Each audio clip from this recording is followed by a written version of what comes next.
engaging celebrity interviews, exciting updates from Christian filmmakers, movie reviews so you can choose your movies wisely, and so much more here on Faith on Film with Isaac Hernandez and Holly McClure.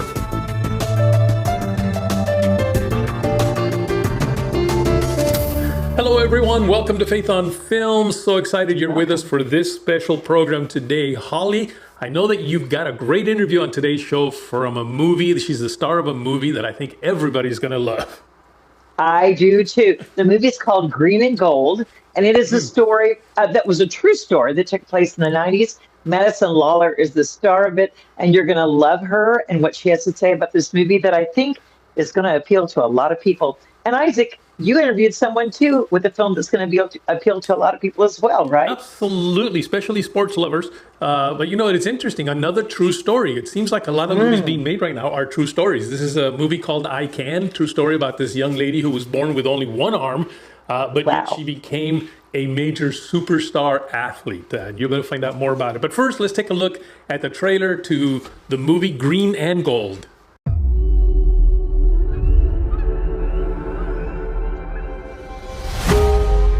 For my Grandpa Buck, farming wasn't a job or even a way of life. It was a sacred act. Easy, easy, easy.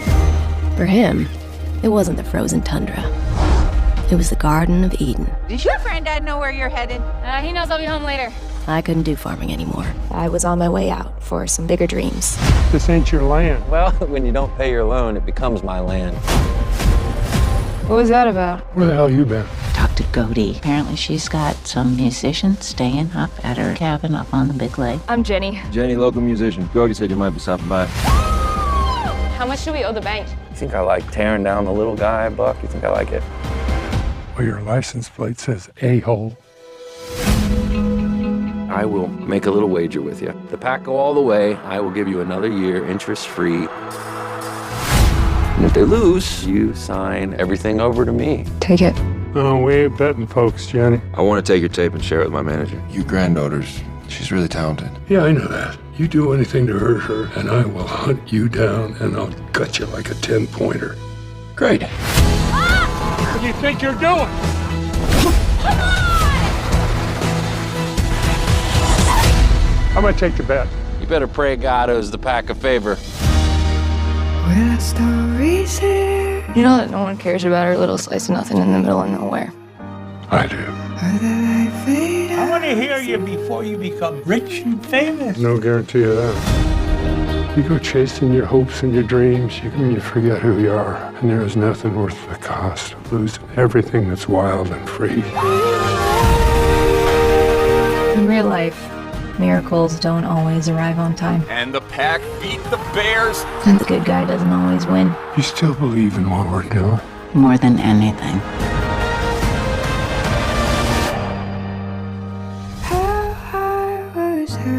Go back.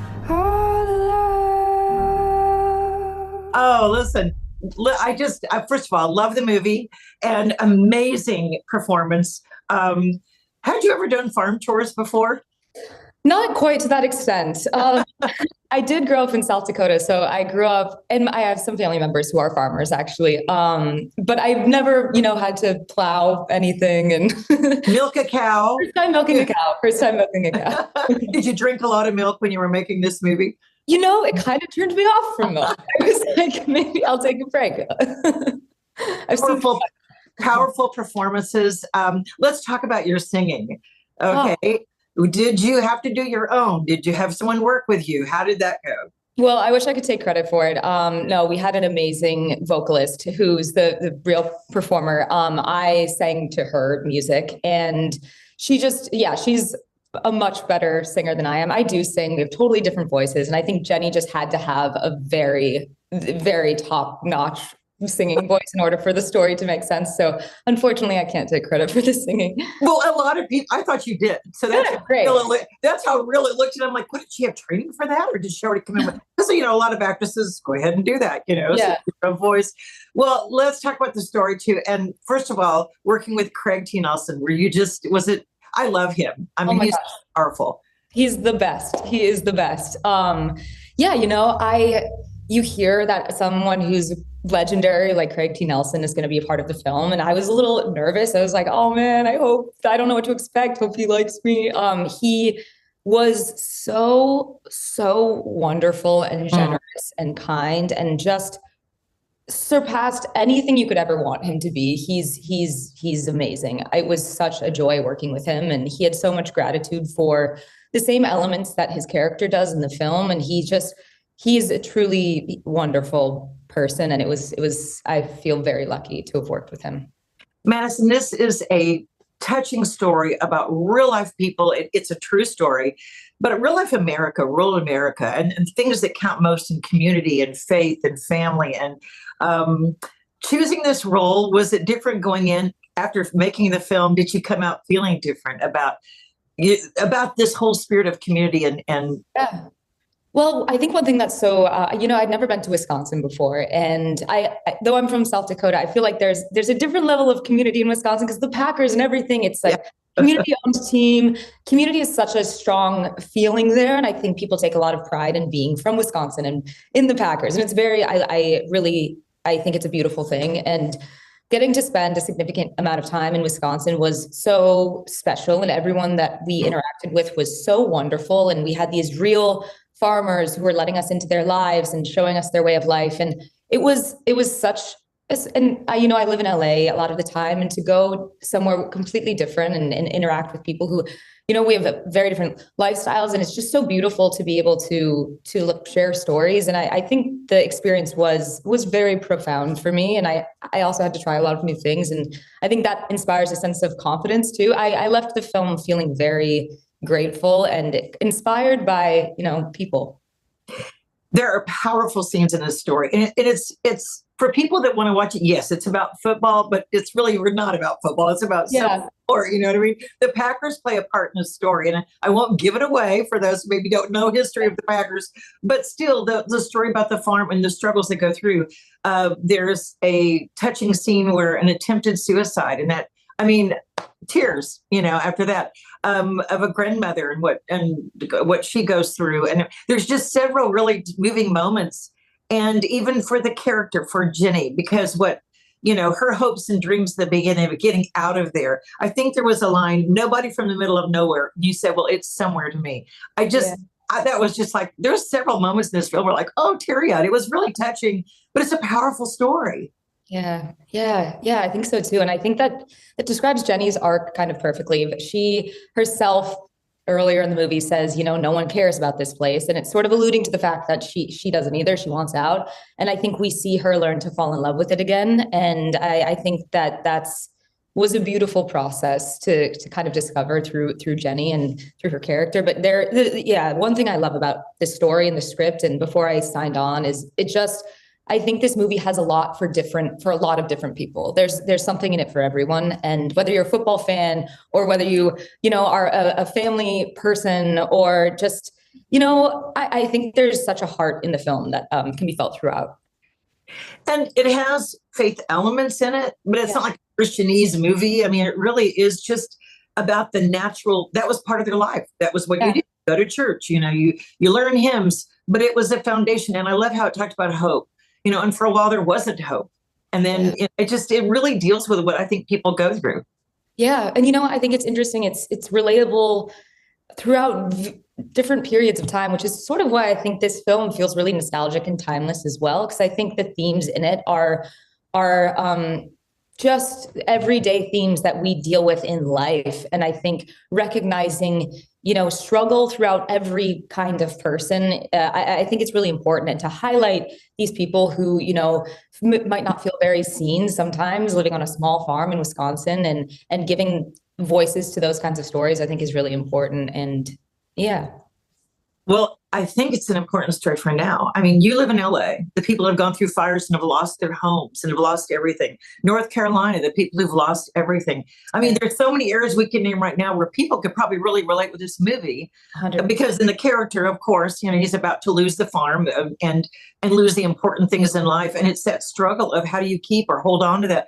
I just think it's, really a story for today. I absolutely agree. And I think it's interesting too. you know, the concept of losing everything and sort of losing a part of your identity too, and something that you've created and built, I think that is really relatable. And we have experienced, unfortunately, so many natural disasters in the last year even. And I think you're 100% spot on. I think a lot of people could use a little bit of hope. And unfortunately, those aspects of the story are relatable. They really are. Also, Brendan Schuyler, you work with him. I love his character. Yeah. Oh my gosh, he's so great. Is he great? He's a breath of fresh air in this movie, isn't he? Yeah, good humor, fish out of water. Yeah, it's amazing. But I love that. Okay, talk about the process of when did you audition for this film? Did have compete against other actresses? Why were you chosen, do you feel, to play Jenny? You know, it's a great question. And I think only Anders really knows the answer to that story. But yes, I had to audition and then go through the callback process. I think that, and from what I've talked to with our directors, he could kind of see my roots. I'm from South Dakota, and I have, you know, a connection to this story and stories like these and characters like these. And I really just, I think he could see how much the story meant to me. Yes. And I think that made a big difference. And who is this story for? Is it, you know, the age group and like who demographics of people you think it'll appeal to? You know, I really think it's for Midwesterners. And I think it's for a lot of different generations. I think it resonates with people of my generation. I was born in the 90s. It takes place in the 90s. I think my parents' generation, I think my grandparents' generation. I think this film is for people who kind of have a love and connection to the Midwest, really. Like, I think that's the people who will really, really understand this film, which makes me happy. You know, I think your roots from being South Dakota do come through in the character and the way you relate to it. What is next from Madison? Do you know the project coming up, or what are you looking forward to? Yeah, I have a film coming out this fall that I can't talk about yet, but I also, no one can ever talk about anything. I know. It's like, gosh. Give us a hint. Give it so we can look for you again. It'll be in theaters in the fall. Okay. Yeah.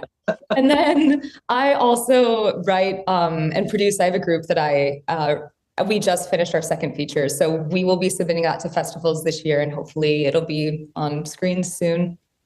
Well, I look forward to interviewing you again about your other projects. Thank you for sharing with us today. I loved it again. Thank you so much. Thank you so much. You know, Isaac, first of all, I love Craig T. Nelson in this role of the grandfather. And people are going to recognize him from years of making films and movies. But I loved how she had to say this was really important for him to do this story, that, you know, it really appealed to him, to this kind of a role. And it's a wonderful film. And it's that true story. It's not necessarily a happy ending for everyone, but it is, you know, that kind of story. Well, I mean, it's really touching, the end of it. We can't get away, but the end of it is it's so touching. I got tears in my eyes. I'm like, and a couple of parts. Like I said, the suicide scene, got tears in my eyes on that. There was a couple of things. So it's really, but it does have a happy ending. We'll have to make sure and go see that movie. When does it come out? And it's coming out, by the time people see it, it'll be out in February, end of January, 1st of February. Yeah. Excellent. Now, I do remember Craig T. Nelson, because actually one of my favorite things that he played in was Coach. Remember the series Coach? Yes, I do. He was so funny in that thing. So yeah, it'll be exciting to see him now in this movie. Like I said, a lot of people are going to look at him and go, "Oh, I know him. I remember him." You know, it'll warm their hearts. Absolutely. Yeah. Now, while you were doing that, I was interviewing Tyler Sansom, which is he's the director and I think the producer of this movie I Can, which again, it's a true story of a young lady who was born with just one arm. Just a wonderful story. She became a major college softball star, playing with one arm. I can't even play with two. Me neither. Can't imagine. So let's take a look at the trailer, and then we'll come into our interview with Tyler Sansom. I think I found the best play I've seen in a long time. Wait, is this the girl with one arm? We did not bring her into this world the right way. She shouldn't come out the right way. Let's call it what it was.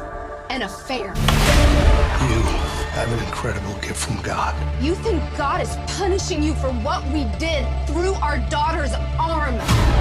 People already look at me differently. Why didn't God stop that?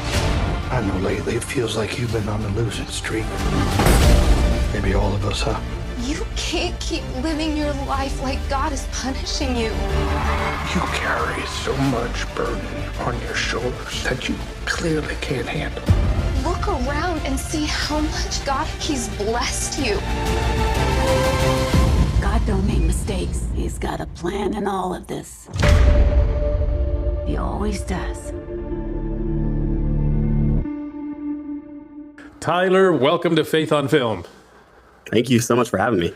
Oh, you bet. Actually, I had been wanting to have you when the movie I Can first came out, and somehow we were both busy, I believe, and then it kind of escaped my mind, and before you know it, I forgot all about it until recently when I was looking for movies to watch, and I came across I Can, and I remembered, and that's when I said, I got to get him on and talk about this film, because it's a great film.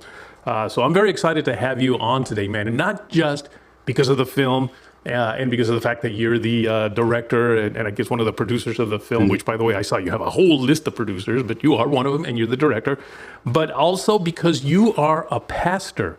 And we're going to talk about that a little bit later on, too. But that's one of the things that really excites me the most. And we'll get into that a little bit afterwards. But first, how about you tell us, I know we saw the trailer right now, but maybe just give us a little bit of a more comprehensive understanding of the story itself. Yeah, the story is about a family called the Pavies. And they actually are members of my church that I pastor at. And they came together out of wedlock. So the mom and dad had an affair with one another about 25 years ago. And when they had the child out of wedlock, she came out with one arm. And it was a really big thing for them. They thought God was punishing them for what they did. They divorced their spouses. They got married to each other. Then they found Christ. But this kid with one arm grew up to be an All-American softball player. And so the story that we told was not just about her success athletically, but it was also wrestling with the guilt of the parents and how God can redeem even our worst failures. Wow, yeah. I mean, I can totally understand that, you do something wrong, and then something bad happens, and you automatically would probably attribute it to it. And you know what? It may be. I to be honest with you, we don't know God's mind necessarily, so it may be. But even if it was, God can turn that around once He sees the repentance, and can turn it around for something wonderful. And obviously, this was wonderful because I think through through the fact that she became such a great softball player, that opened up the opportunity to, of course, have a wonderful testimony, which you then turned around and made it go further than just her telling her friends or people in her church, but being able to have it as a movie that'll reach, we're hoping millions of people. So you came across this story because you knew them, they were part of your church? Yeah, I was going to a youth conference. We were taking about a couple hundred high school kids to a youth conference in Michigan. And the person that I got paired with to ride with was actually the dad from I Can. This was about 10 years ago. And we were stuck in traffic on the way there with a bunch of kids in the back of a van. And I said, hey, tell me your story. And so he told me the whole story. And in my mind, I'm thinking, man, this will make a great movie. So I approached them about three separate times about making a film. They told me no each time. And then finally, they spent some serious time praying about it. And their line was, if it can reach one person for God's kingdom, then we're in.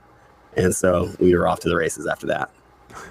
So do you think that maybe, just maybe, because of how all this happened, that maybe they were a bit ashamed of how it all kind of started? Do you think maybe that's why they didn't want to make it a movie?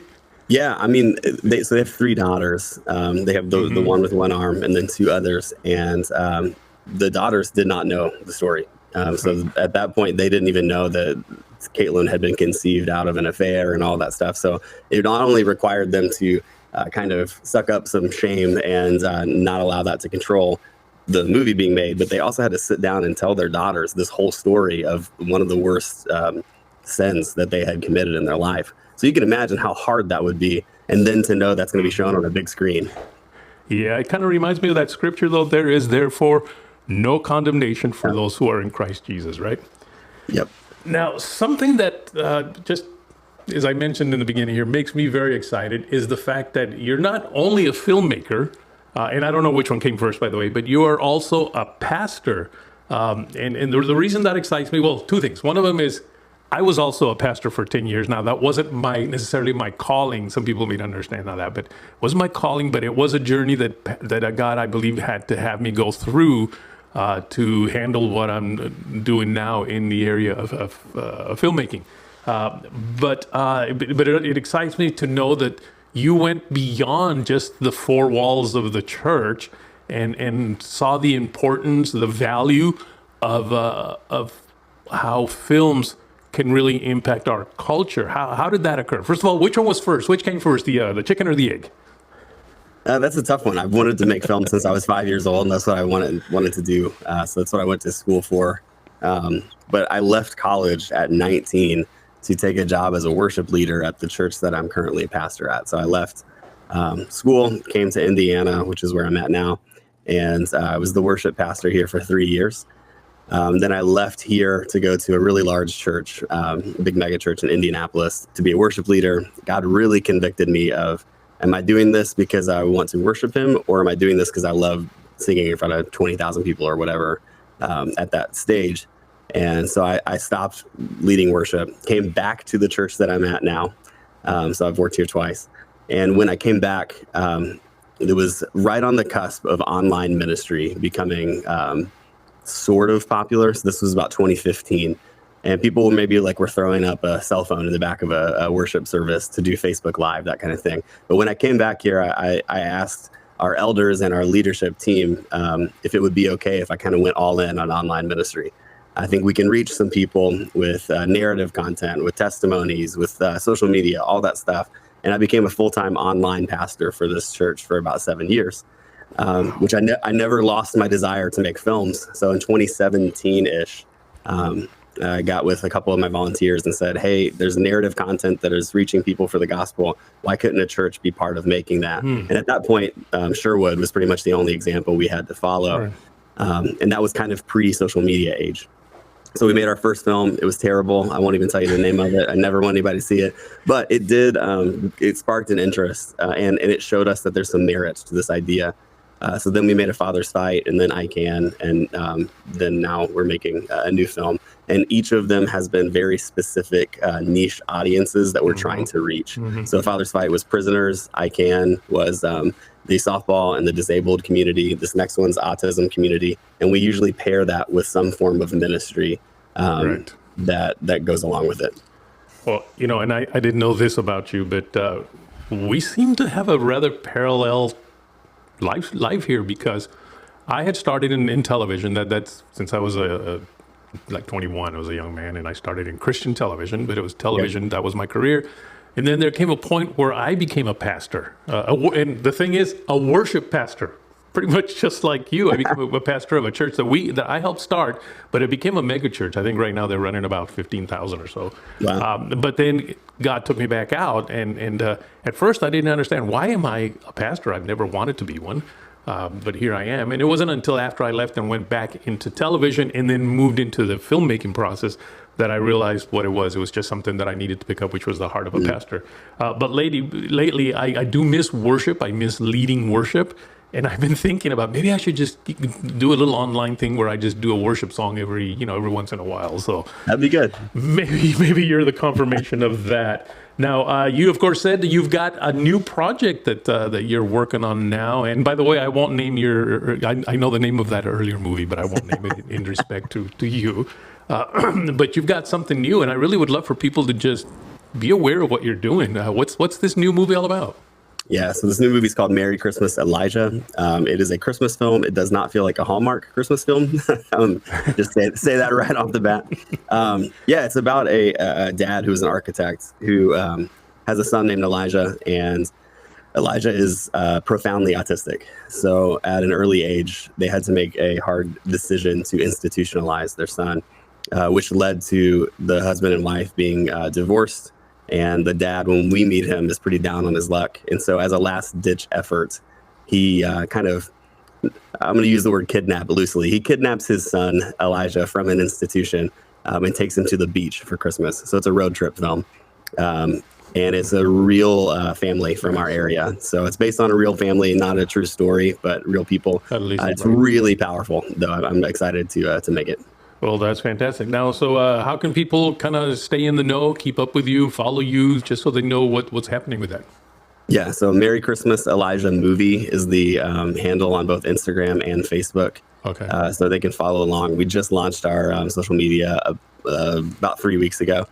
So we're just now doing like casting announcements and all of that stuff. Okay. It's fully cast and things like that, but we're just starting to spread the word. But over the next year, you'll hear a lot about it, and it's scheduled to come out in theaters of December of 2025. So. All right. Well, I would ask you what do you enjoy most as pastoring or filmmaking, but that would be like asking you who's your favorite child. So I won't do that to you, but I really do appreciate you coming on with us. I know that you're literally going to start principal photography here, probably just after we get off this interview here, but I thank you for taking a few minutes to just share with our audience all about you and all about your movie. Now, I Can is available right now. I know it's available on Amazon Prime, I believe. Is there any other places where people can watch it? Yeah, so it's on Amazon Prime, Apple TV. It is on Up Faith and Family if you have a subscription to it. Okay. But it just recently came out on Tubi and YouTube for free with ads. So anywhere you can watch movies, pretty much, you can watch I Can. Excellent. Well, thank you again, man. Yeah, thanks for having me. Hey, I'm Tyler Sansom. I'm a pastor and filmmaker. You might be familiar with one of my movies called I Can. And I am excited to be here with Faith on Film today. You're watching Faith on Film. You know, before I did the interview with him, I had asked him a question because I was very amazed at how a young lady that plays the actual girl with only one arm, I asked him if she also had just one arm because it looked like she only had one arm. And no, of course she It's like when they did Soul Surfer and the Bethany Hamilton character, and they put that sleeve on her. It's green screen. Yeah, it looks real, doesn't it? It really did. I love that we've got movies about real life people who overcame the problems of the dilemmas on the farm, or what they had to overcame with just one arm, and went on to achieve and get better and do what they could do. I mean, I think that's what everyone can relate with right now in America is overcoming the obstacles, the situations, the financial, whatever it is. We feel like we're in a mode right now where people are like, come on, we can do it. We can do it. It's a spirit of we can do it. And I know that Green and Gold movie was about that. And even though it took place in the 90s, and it sounds like this was to that spirit of we can do it, we can overcome. Yes, it was. And the thing is, the movie actually came out last year. And I wanted to have him on, and then somehow things just got busy, and then I forgot the story of my life right now. I forgot. But anyway, it is available on several, and you heard it on the interview where it's available, but it's available for you to watch streaming right now. So make sure and get out there and watch the movie. It's a great movie. You know what? We're done today. We're pretty much out of time. So folks, just remind you to watch to go to our YouTube channel and watch some of our past shows. Even though you can watch so many shows that we've done in the past. You go to youtube.com/@FaithOnFilmTV and go to our website, faithonfilmtv.com. Holly, see you next time. God bless everyone. Write to us at faithonfilmtv@gmail.com. That's faithonfilmtv@gmail.com. Follow us on Facebook, Instagram, and Twitter at Faith on Film TV. Also, go to our YouTube channel, Faith on Film TV, and hit the subscribe button and the bell for notifications on our latest Faith on Film shows.